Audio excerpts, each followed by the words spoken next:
шүүр ажиллагаатай холбоотой мэдээллийг 7 хоног болгоны засгийн газрын хуралдааны мэдээлэлд багтааж та бүхэнд хүргэж байна гэсэн энэ зорилтыг тавьсан байгаа.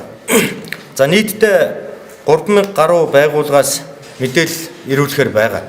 Тэгвэл яг өнөөдрийн байдлаар 1343 байгууллагаас мэдээлэл засгийн газрын хэрэглэх газарт албан ёсоор ирүүлсэн байна. Ирүүлэх ёстой хувь хэмжээгээр бол 44.8% нь бол мэдээлэл ирүүлжээ.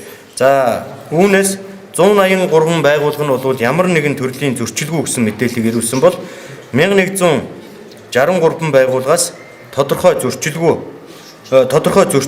асуудалтай байгаа талаар тайлангаа бол ирүүлсэн байна. За нийтдээ зөрчлийн тоог бол 4220 зөрчил байгаа талаараа тайлан мэдээлэл ирүүлсэн байна. За үүнээс чөлөөлсөн албан тушаалтны тоо өнөөдрийн байдлаар 187, за сахилгын арга хэмжээ авсан 27, за зөрчлийн арилгуулсан 172 байна гэдэг энэ мэдээлэл бол ирсэн. За үлдсэн 3834 зөрчлийн асуудлыг хэрхэн шийдвэрлэж байгаа талаараа энэ байгууллагууд бол бүрэн мэдээлэл өнөөдрийн байдлаар хараахан ирүүлэг байна.